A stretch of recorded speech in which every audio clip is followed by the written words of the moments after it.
The shrinking finally ceased, leaving Alice no bigger than a thimble. The world, previously a terrifying expanse of overgrown flora, now seemed less menacing, though still utterly bizarre.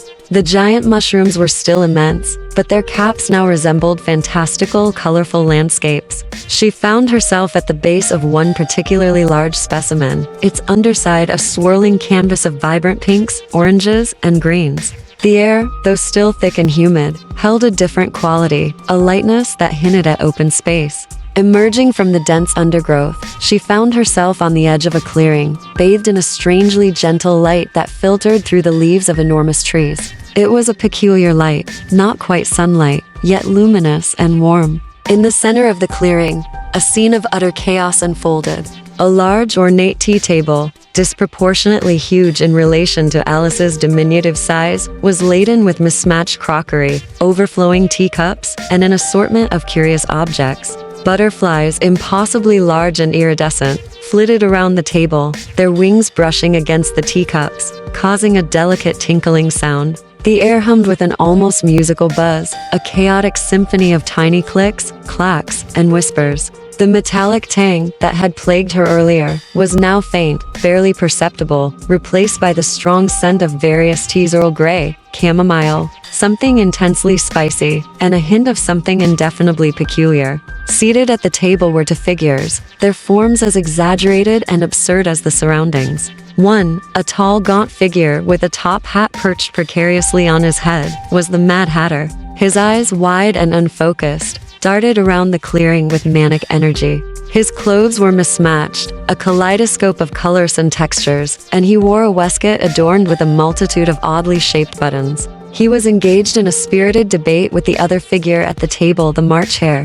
The March Hare, small and weary, with ears that twitched incessantly, was a whirlwind of nervous energy.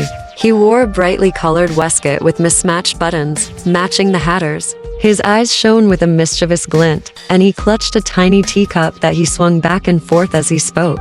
His voice was a high, squeaky counterpoint to the Hatter's deep, booming tones. The two were engaged in a lively, nonsensical conversation, their words tumbling over each other in a rapid-fire exchange. "But I say, the time is always 6 o'clock. The Hatter boomed, his voice echoing strangely loud in the clearing.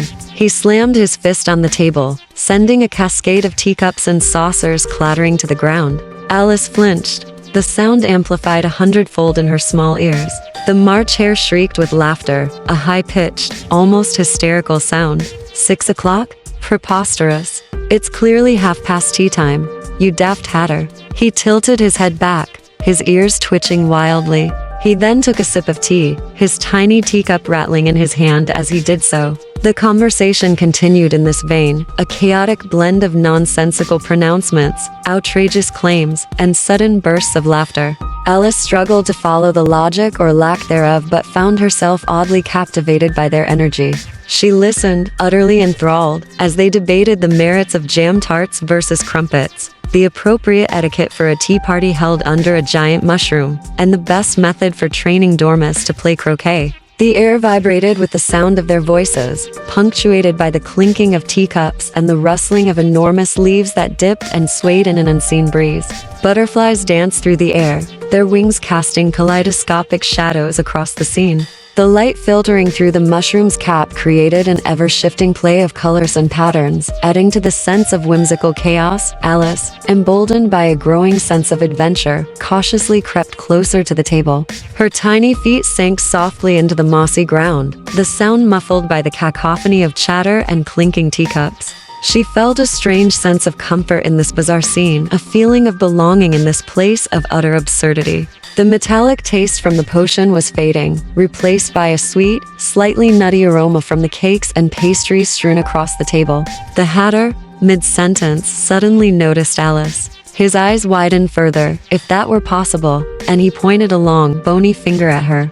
"Well, I'll be a tea cozy," he exclaimed, his voice filled with astonishment. A talking thimble. The March Hare stopped mid-laugh, his ears drooping slightly in surprise. He peered at Alice with wide, curious eyes. A talking thimble. Goodness gracious me. This is utterly extraordinary. He leaned forward, his voice dropping to a conspiratorial whisper. Do you know the song of the Jabberwocky? Alice, feeling strangely at home in this topsy-turvy world, found herself replying, "No, I haven't heard of it. What is it?" She found her voice, surprisingly steady despite the sheer absurdity of the situation. The Hatter and the March Hare exchanged glances, a mischievous glint in their eyes. "Ah, a true Wonderland mystery," the Hatter declared, his voice echoing through the clearing. He began to hum a tune, a peculiar, almost nonsensical melody that seemed to fit the chaotic atmosphere perfectly. The March Hare joined in, creating a strange duet, their voices blending and clashing in a whimsical counterpoint. As they sang, the butterflies fluttered faster, the teacups clinked louder, and the giant mushrooms seemed to pulse with a strange inner light. Alice found herself caught up in the music, the nonsensical lyrics, weaving a spell of enchanting absurdity. The adventure, once a terrifying descent, had transformed into an extraordinary, bewildering tea party, a chaotic, exhilarating introduction to the true wonders of Wonderland. And it was only just beginning. The song continued, a hypnotic and whimsical tune that promised more unexpected adventures, further into the depths of this extraordinary land. The air around the tea party buzzed with an almost palpable energy, a vibrant symphony of sound and color that mirrored the chaotic nature of Wonderland itself. The Mad Hatter's tea party, Alice realized, was far more than just a tea party. It was a portal into the heart of a fantastical world, a world of endless possibilities and unbound imagination, a world that promised to challenge all her preconceptions about reality itself.